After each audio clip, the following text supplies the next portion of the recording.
Nós vamos falar sobre um tema que parece tão simples, mas que tem uma profundidade extrema em relação à nossa vida cristã.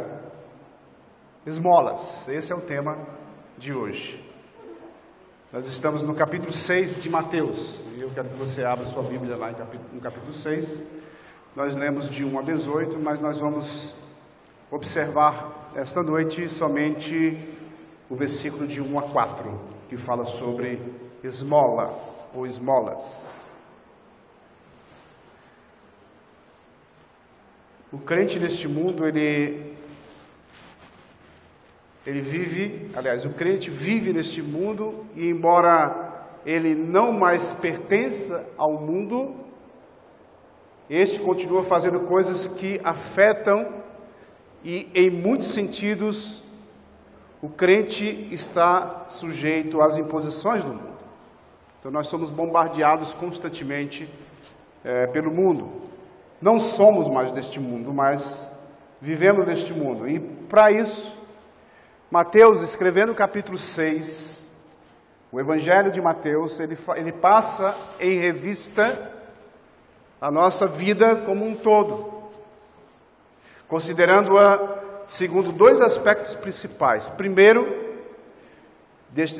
desses aspectos é tratado nos versículos de 1 a 18 que nós lemos, que fala sobre a nossa vida religiosa, a cultura e a nutrição da alma, obrigado, a nossa piedade, a nossa adoração, o quadro completo de nossa vida religiosa.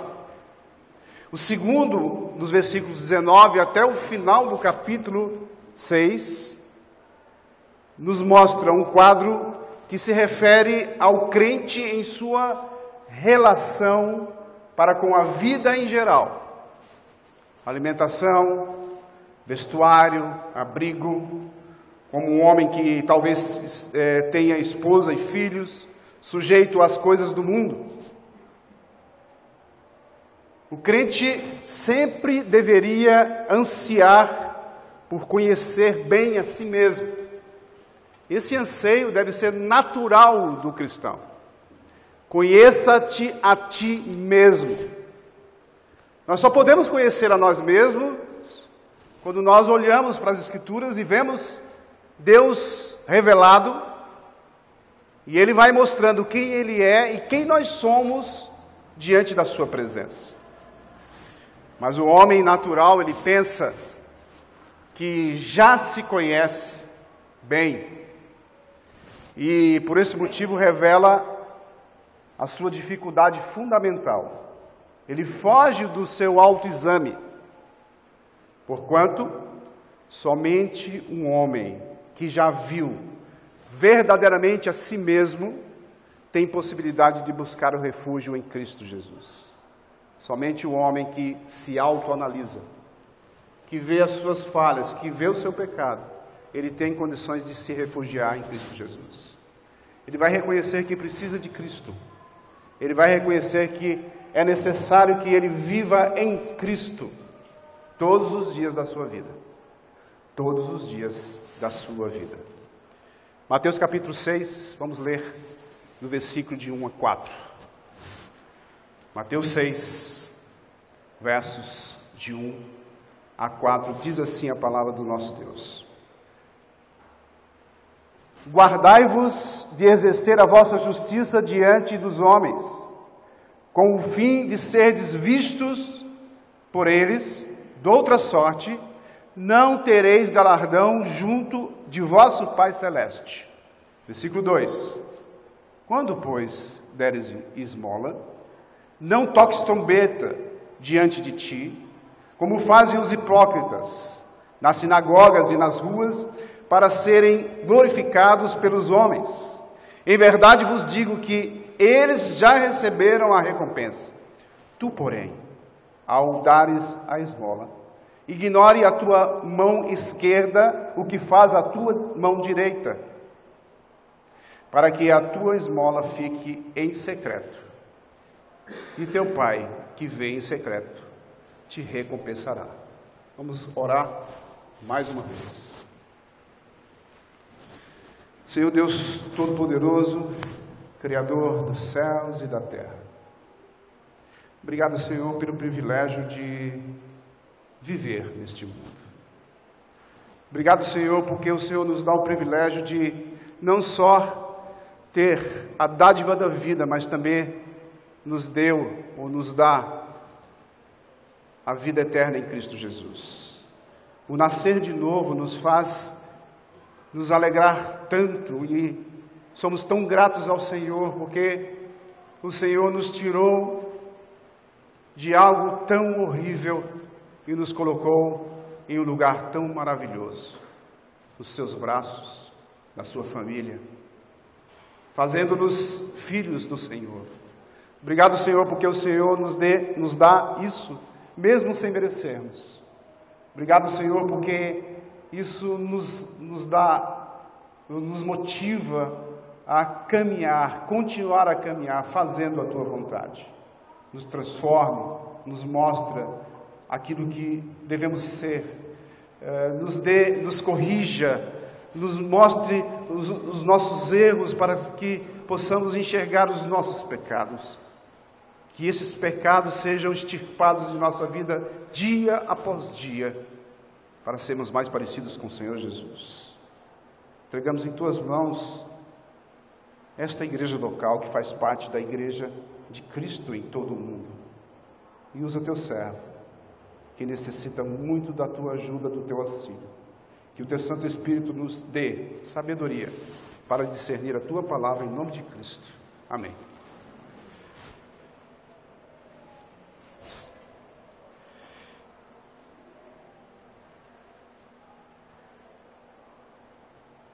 O Senhor Jesus, Ele vai nos ensinar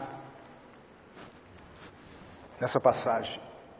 E ao começarmos a examinar essa primeira sessão, descobrimos que o primeiro versículo 1 do capítulo 6, serve de introdução à mensagem contida nos versículos de 2 a 18.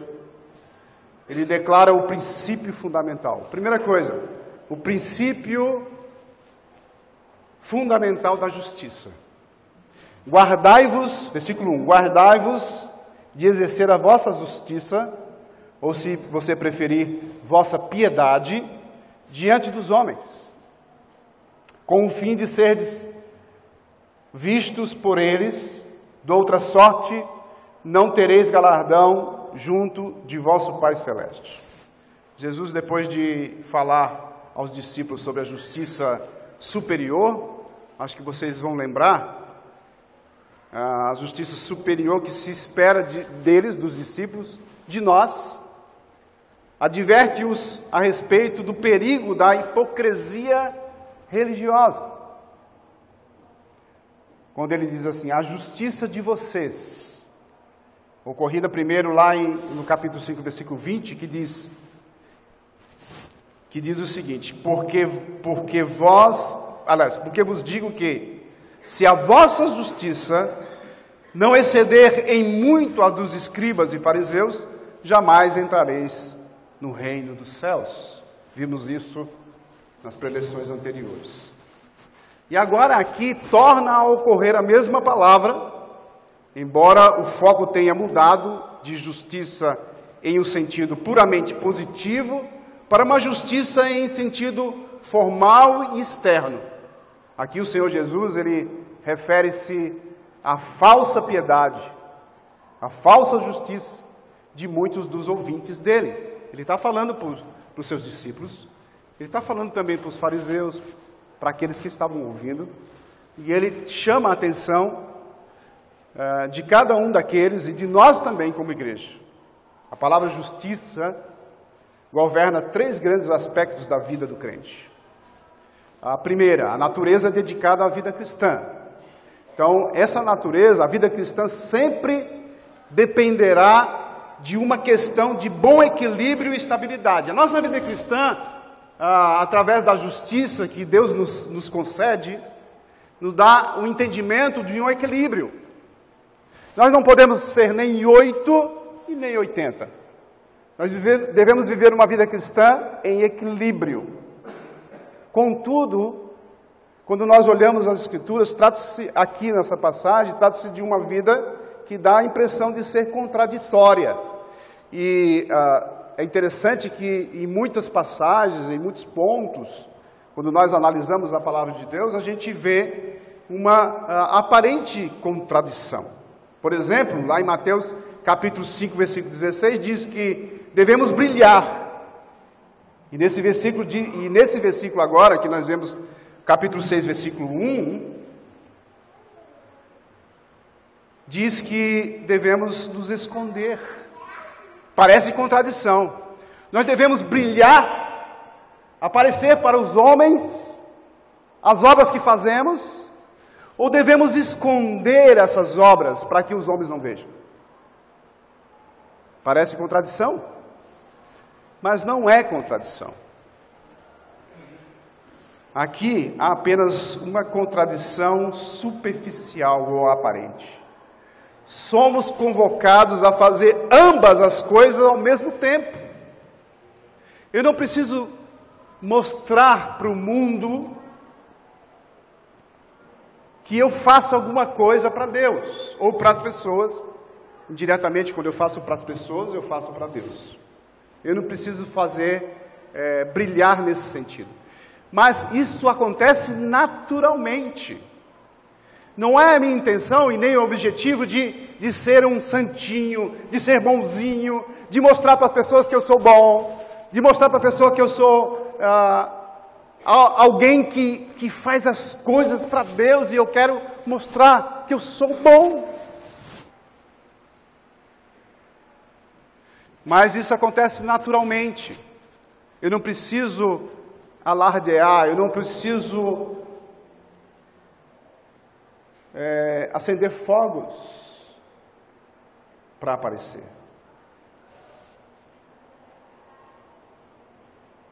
O crente deveria viver de tal maneira que os homens, ao olharem para ele, ao contemplarem a qualidade de sua vida, glorifiquem a Deus. Esse é o principal objetivo de um crente em Cristo Jesus. Nós precisamos naturalmente brilhar, sem se esforçar, ou sem tentar fazer por nós mesmos. Essa é a grande diferença na vida cristã. Isso é natural. Natural. Eu sou crente em Cristo Jesus. E isso tem que ser demonstrado, testemunhado, sem muito esforço. O modo de tratar, o modo de falar, o modo de agir. Ao mesmo tempo, cumpre-lhe relembrar que ele jamais deve fazer essas coisas com o intuito de atrair a atenção para a sua própria pessoa. O segundo princípio é que a escolha final é sempre a escolha entre agradarmos a nós mesmos e agradar a Deus.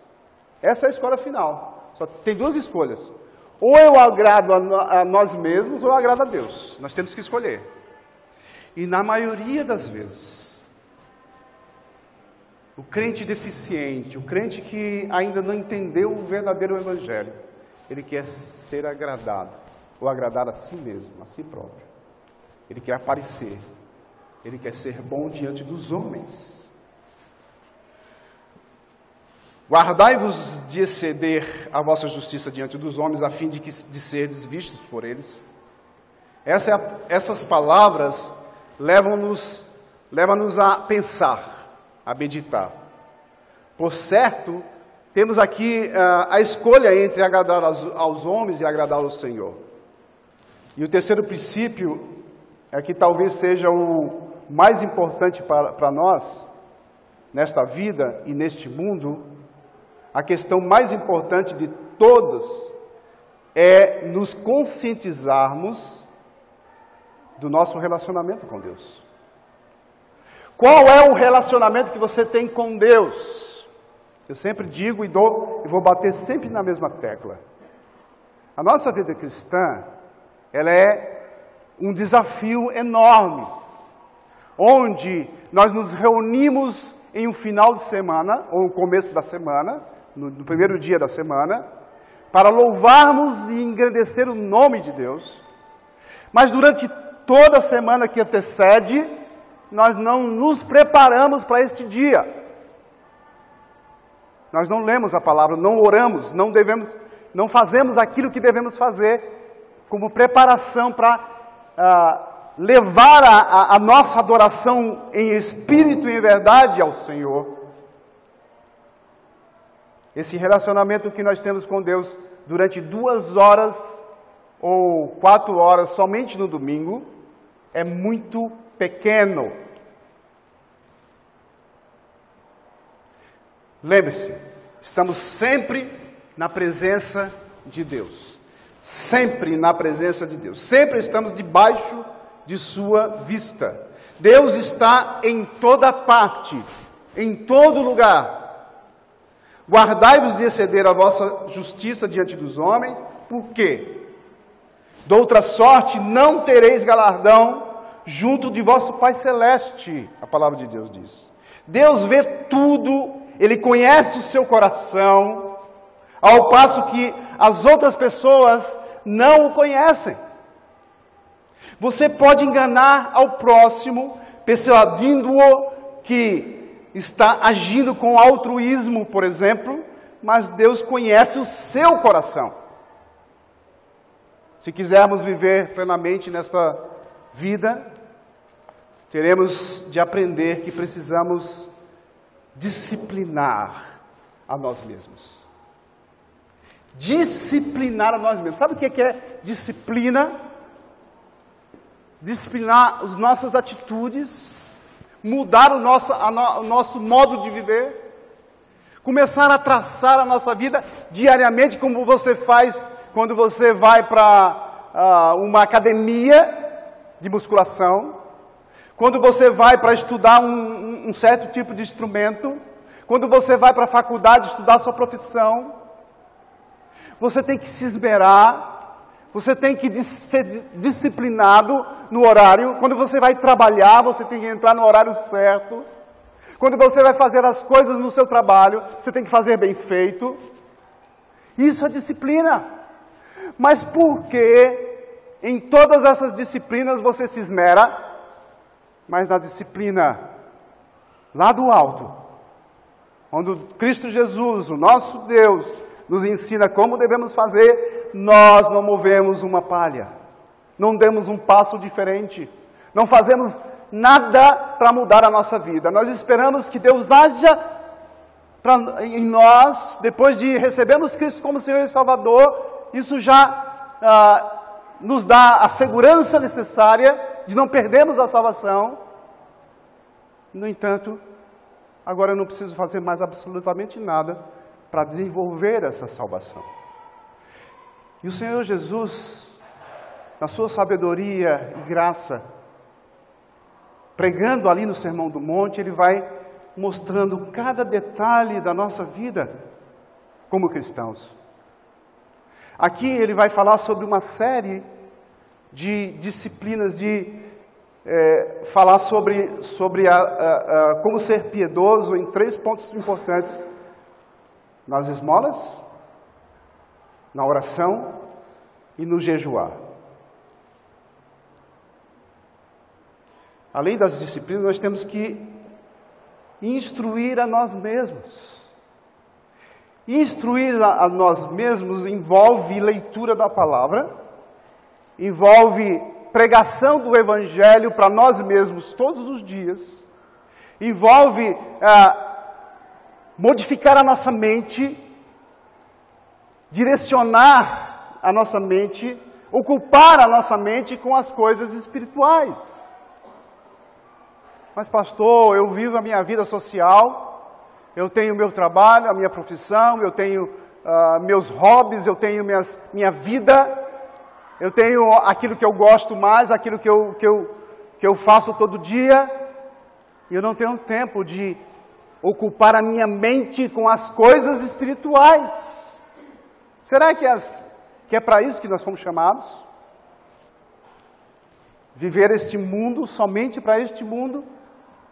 Ou vivemos uma vida diferente que influencie com a nossa própria vida um testemunho claro e objetivo de transformar as outras vidas? Piedade falsa, versículo 2. Quando, pois, deres esmola, não toque trombeta diante de ti, como fazem os hipócritas, nas sinagogas e nas ruas, para serem glorificados pelos homens. Em verdade vos digo que eles já receberam a recompensa. A esmola é um gesto que pode representar a sensibilidade e compaixão que alguém demonstra em favor dos pobres. Hoje, nos nossos dias, quando a gente está dirigindo nesse trânsito, principalmente em todas as grandes cidades, megacidades, em qualquer capitais, ou também no interior, a gente para no farol, no sinal de trânsito, e tem aqueles rapazes, aquelas moças fazendo malabarismo, cuspindo fogo, fazendo todo aquele negócio, né? E aí depois eles passam para recolher as moedinhas. Isso é uma forma de você sustentá-lo. Tem pessoas que dizem assim, não vou dar nada para esses vagabundos, eu não vou sustentá-los dessa forma, mas é o trabalho deles. Eles não têm outra alternativa, talvez. Nós não sabemos a vida de cada um deles. Nós não paramos e encostamos o carro e vamos perguntar, e aí, por que você está nessa vida? Não. Simplesmente a gente dá ou não dá. E às vezes você fica assim, eita. E como é que a gente faz nesse sentido?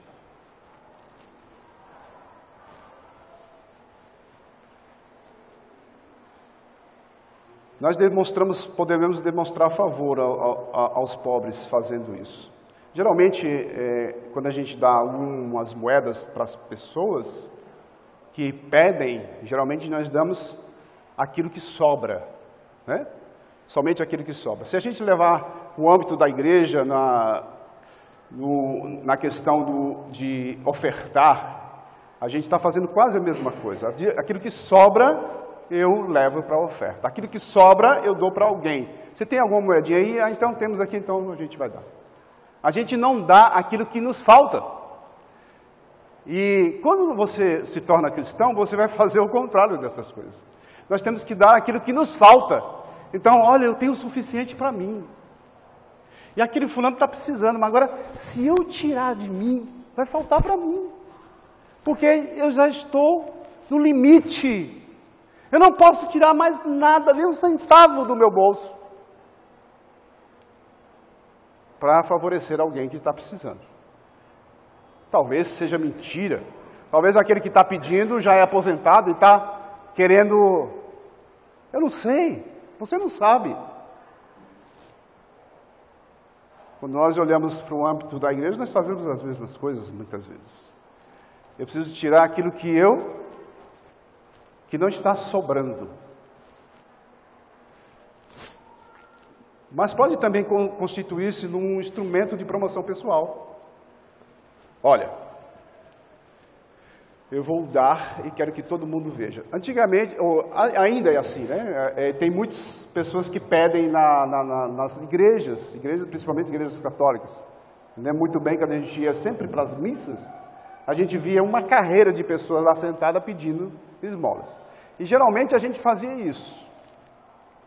No catolicismo há muito isso. Pegava as moedinhas ou um dinheiro, dividia e ia dando para cada um. E a gente olhar para ver se alguém está vendo o que a gente está dando para todos eles. Isso é natural de uma hipocrisia. As pessoas precisam aparecer. Olha, eu dou esmolas. Eu faço a minha parte. Aqui Jesus está condenando a artimanha dos hipócritas em utilizar a esmola para publicidade pessoal, para serem glorificados pelos homens. A própria palavra de Deus exige que a nossa vida seja transformada antes de partirmos para a missão.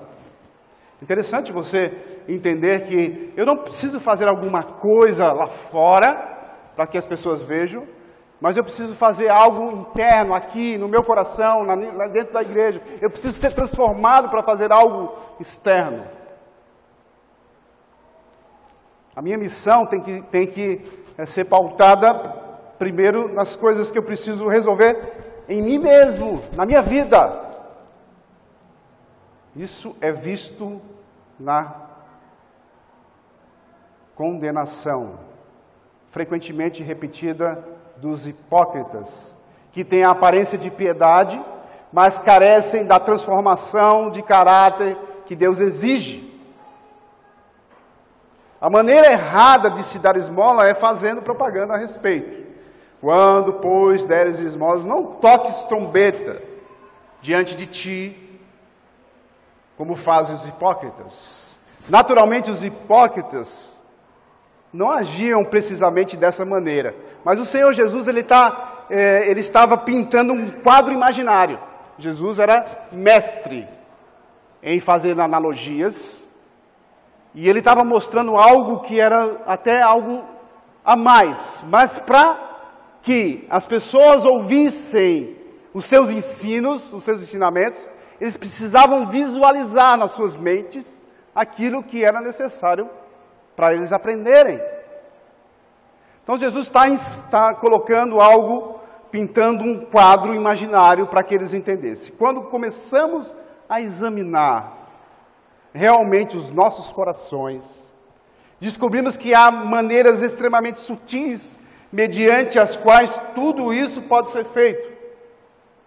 Pois bem, tais exemplos exibem a maneira errada de se realizar as coisas.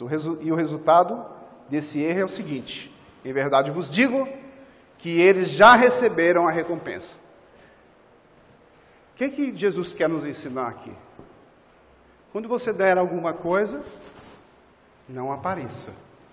É muito difícil, parece isso, fazer assim. Terceiro lugar, galardões. Veja bem, qual é a maneira certa de agir? Qual é a maneira certa de agir? Segundo ensinou o nosso Senhor Jesus, esta é a maneira certa de agir. Usar a situação do pobre e a nossa filantropia para promover a igreja e não o ser humano, é hipocrisia pura. Jesus recomenda que a nossa atuação em favor dos pobres ou do pobre seja marcada pela descrição, quando ele diz no versículo 3 e 4: Tu, porém, ao deres esmola, ignore tua mão esquerda o que faz a tua direita, para que a tua esmola fique em secreto e o teu pai, que vê em secreto, te recompensará. Ah, mas pastor, eu já ouvi isso daí várias vezes, já li isso daí várias vezes, já meditei várias vezes nesse texto, e eu sei de cor e salteado. Eu sei que eu preciso fazer com que, quando eu der algo, eu não apareça. A forma de evitar a hipocrisia não é parar de doar, porque assim, olha, se eu tenho que fazer isso daí e não aparecer, é melhor que eu não dê. Mas é interessante a gente notar, e eu tenho que dar ênfase nisso, que quando você entra na igreja de Cristo, não significa entrar pela porta num templo, mas é entrar entregando sua vida e ter um novo nascimento. Você entra não para receber, mas para doar. Quando você entra na igreja, você não entra para ganhar alguma coisa. Você entra para dar, para ser generoso. Por isso que algumas igrejas, megas igrejas, aproveitam isso deturpadamente e ensinam coisas que fazem persuadir as pessoas a dar tudo que têm. Não é isso. Nós temos que entender que o que nós recebemos de graça, que é a salvação em Cristo Jesus, é um bem mais precioso, que nos dá as condições de entrar na igreja de Cristo e dizer assim, o que ela precisa? Como nós trabalhamos nesta vida, inseridos na igreja de Cristo, que é um local onde Deus preparou para que venhamos a entender o verdadeiro Evangelho, ou a verdadeira santidade, ou a verdadeira vida em Cristo Jesus. E aí, a forma de evitar a hipocrisia não é parar de doar, mas fazer isso tão em segredo que mal sabemos o que doamos. Em outras palavras, não devemos anunciar, seja de que maneira for, aquilo que estivermos fazendo. Isto é perfeitamente óbvio, mas este outro aspecto da questão já não é tão óbvio. Não o anuncies nem para ti mesmo. Isso é difícil. Algumas pessoas sentem maior dificuldade do que outras para se conterem e não fazerem tais anúncios. Por exemplo, a gente vai doar alguma coisa para a igreja. Diz, ó, estou doando uma coisa aqui. Ó, pessoal, ó, igreja, eu estou doando isso daqui para a igreja. É difícil você não fazer isso. Até porque a gente pensa assim, olha, é bom que a gente diga para incentivar os outros a fazer isso. Não é verdade? A gente pensa assim. Mas não. O Senhor Jesus está nos ensinando que não é necessário isso. Certo? Os interesses que o crente tem pelos galardões é um interesse legítimo. Sendo até mesmo encorajado nas páginas do Novo Testamento. O Novo Testamento nos ensina que haverá um julgamento para galardões. Aqueles que buscam galardões da parte dos homens nunca poderão recebê-los da parte de Deus. Só conseguimos se voltarmos os olhos para o Calvário e meditar a nossa vida em tudo o que Ele suportou e sofreu e perceber o que Ele fez por nós. Ora, qual é o resultado de tudo isso? É um resultado glorioso. Eis como o nosso Senhor exprimiu esse ponto. Ele diz assim, você não deve manter qualquer escrituração de suas realizações. Deixe Deus fazer isso em seu lugar.